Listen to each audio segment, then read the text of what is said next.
Welcome, everybody, back to Citizen State. I'm Adam Fleeman. And I'm Fred Swan. And we're coming to you from Ampersand Guild Hall. Again, we talked about this last time. This place is amazing. I love what this place is doing in the Central Georgia area. Fred, you're the one that picked this out. Tell us a little about why you picked Ampersand. Well, Ampersand is a space, it's an artist space, where people can join for a membership, and then you can essentially reserve either the whole place or part of the space to express yourself in various ways. The primary way they do it is largely through visual arts, either pictures or sculptures or woodcraft, things like that, but they make art like so various, like including political podcasts. Yes, and it's open to the public, so like you don't have to be a member to come in and check things out. Right. It's a really neat place to come and visit, and I definitely recommend it. Yeah, especially because they also hang a lot of artists' work. So if you're interested in new art and local art and supporting local artists, you can come here, check out some local art, maybe purchase some. They also have a nice cafe. All right, so I want to break down a little bit because we didn't break down last time exactly what we do with this show. So we film for about an hour, and me and you talk about various political things that are uncomfortable to talk about. But right. I think we do well talking about these things. Then we chop them up into sections and release them throughout the week. And at the end of the week, you get a full hour-ish long episode. Yeah, if you just really want to just binge the whole thing, then you got a treat on the weekend coming. Right. So I want to just kick things off. You had mentioned that you want to get into Jeff Sessions and something that he did this past week. So tell me about what's going on. All right. So Jeff Sessions has recently issued a suggestion, basically, to the state's attorneys and to prosecutors to increase drug penalties for drug offenses to its maximum. To take whatever the range is, whatever the prison lobby has already set as the maximum, right? Whatever the private prison lobby has set to the range, you want to go for the maximum every single time. And this is specifically on the drug policy, correct? That is what people were talking about. Yes, I'm not certain if his declaration is specific to drugs, but that's what the news media keeps talking about, because apparently Jeff Sessions is really concerned about continuing the war on drugs. And why is that? Like, haven't we outgrown this? Haven't we seen through like beta evidence through Colorado and Oregon and other states that it's just not lucrative for the state to continue this? In fact, it's a money pit if we keep throwing money into this. Let's get past for a moment those drugs that it may be okay to legalize, such as marijuana, and look at drugs that are really harmful to society, such as crocodile, heroin, opioids. You know, we got a huge opioid epidemic. There is no evidence. But they're not talking about locking people up because of opioids, are they? I mean, other than like heroin. Like if you're on Oxycontin, they're cool with that so long as you have a prescription. As long as you have a prescription. But, again, if people are overprescribing, that's a whole other issue. But, I mean, at the end of the day, if your doctor stops giving you a prescription, it may end up being that you will just go to heroin. Well, if it's easier to get heroin and you've already been given a clinical addiction to it, you may as well keep it going. Right, exactly. The big issue is that this policy disproportionately affects poor and minority communities. Communities that we knew Jeff Sessions didn't care about when he was confirmed. Democrats hollered to high heaven, he does not care about black people. And the Republicans just said, we don't care either.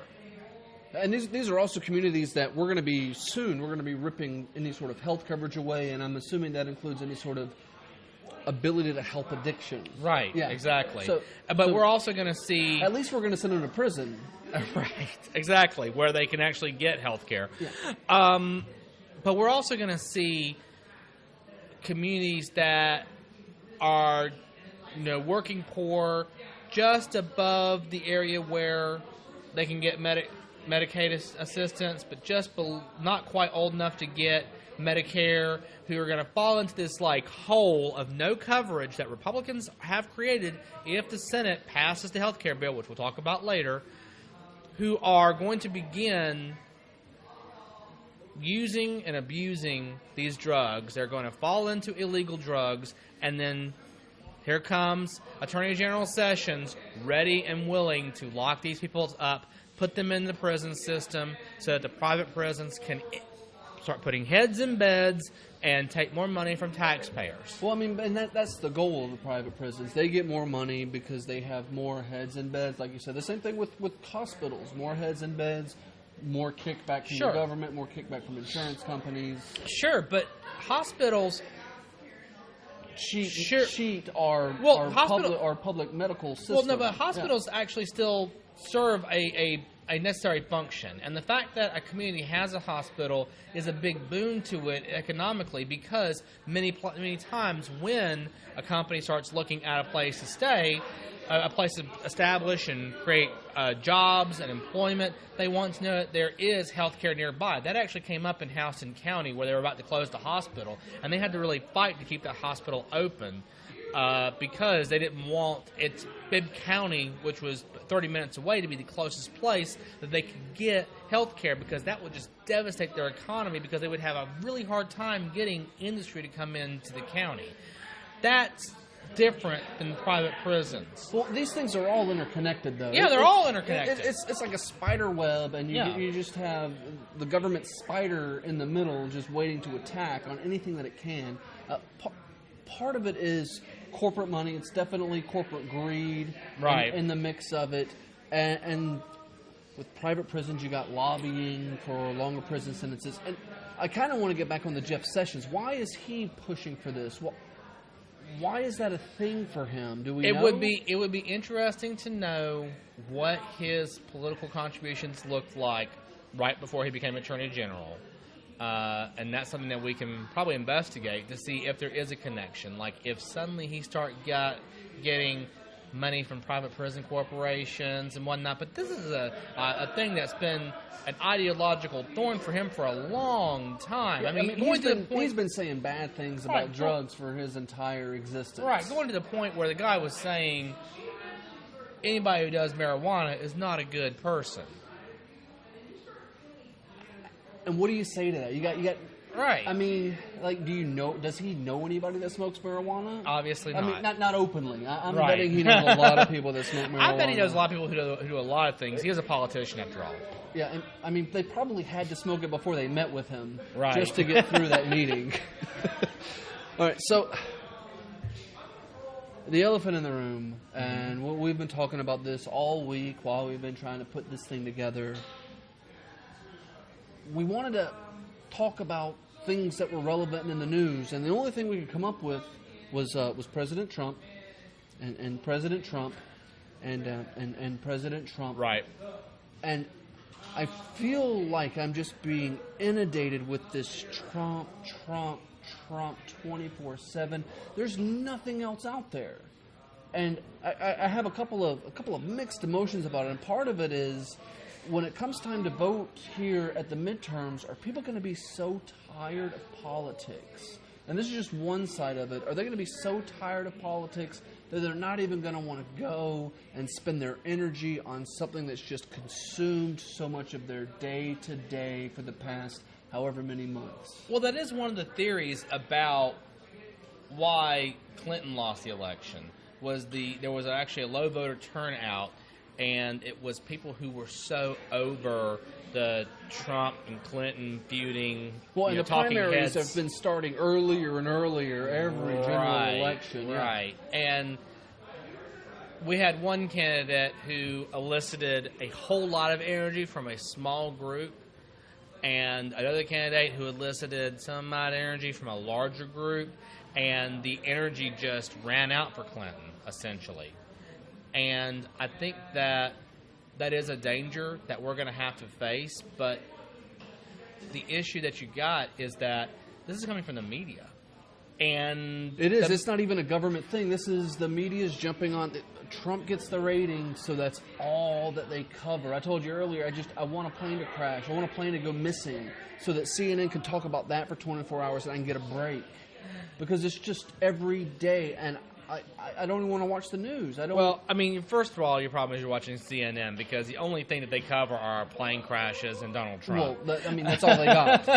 Yeah. But the real issue is that the media is going to cover what is popular and what people will watch. And that's been the case forever. So at the end of the day, is it that the people are not being given enough of a challenge? Or is it a case where perhaps people just are being given what they want too much and eventually overloading on it, and the media is just not savvy to that? Yeah, and I don't think the media is very savvy as it is. I mean, I think that they've done a disservice. And I know that we're sitting here and are we the media right now? I mean, we not yet. We don't have media. We are over a media. We don't have the media's reach yet. But like, by the way, click like and share. Right there. Right, this guy knows what's going on. Again, I'm just really sick of it. And this past week, it wasn't just Trump, but they introduced. I mean, I won't say somebody new, but they introduced Comey and this whole new thing that was it was a mushroom And cloud. we're going to talk about Comey in a little bit because we wanted to talk about something else other than Comey, but we can't because it's all anybody's talking about. Because the media is just covering Comey. And that's everything that's going on, and they're stuck to it. And there's other things going on. Like we were talking about this malware. Yeah. This tech, if you guys want to go tech for a second. There's this huge malware explosion, mostly in the UK, but it spread throughout Europe into Spain.